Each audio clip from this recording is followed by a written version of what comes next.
Quelle portée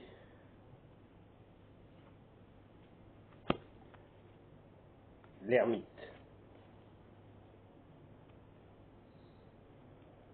Cette conscience de recul, de prise de temps, de purification de soi, d'éclaircissement de cette force faire quelque chose de constructif, de vie, pas vital dans le sens primordial pour la vie, mais vital qui participe à la création naturelle ou qui est en accord avec la nature elle-même. Donc cette force, se redécouvrir le lien terrestre et faire en sorte qu'il soit profitable, qu'il apporte de l'abondance et permette à la nature d'être abondante. La coupe, l'as de coupe que nous trouvons dans le biais de l'ermite, donc ce calice tenu au-dessus des eaux que le corps humain est. Et pour finir, avec la tempérance, 14, la tempérance qui nous ramène à cette énergie de feu, cette force du lion, cette énergie d'eau. Sagittaire, cette flèche.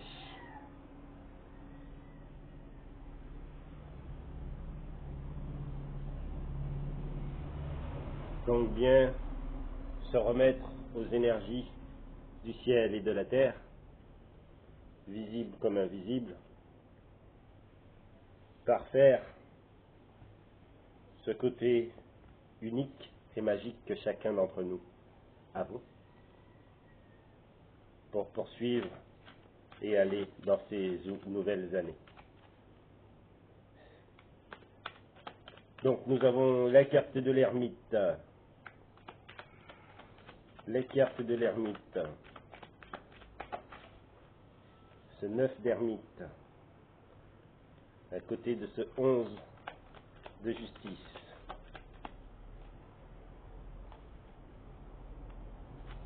Voyons voir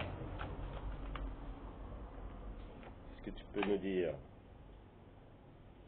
Intelligence, reine d'épée, sur le 9 d'ermite.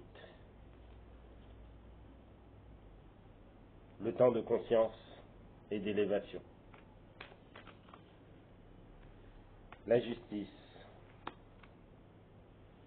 épanouissement matériel. Tous ces blocages qui ne permettent pas cette abondance seront à justifier ou seront justifiés ou seront équilibrés. 5, 6, 7, 8, 9 de denier. La force,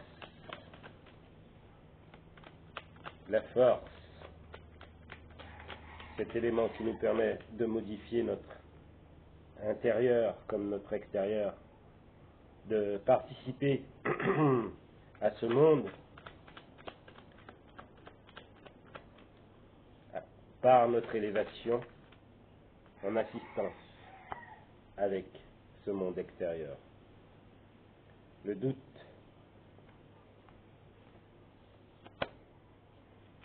cinq, 6 et 8 d'épée. Donc trancher, faire les choix, que la force soit avec nous. La tempérance, je vais en prendre 2 pour la tempérance. Je dis 2. On en a 3. Donc la tempérance, développement personnel, lâcher prise, la patience, la réflexion.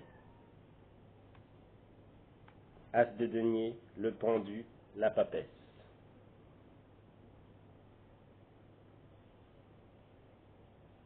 entre deux mondes, garder les pieds sur terre, équilibrer et se reconnaître. Bon mois de reconnaissance, bon mois de fin d'année, bon mois de redémarrage, bon mois de décembre.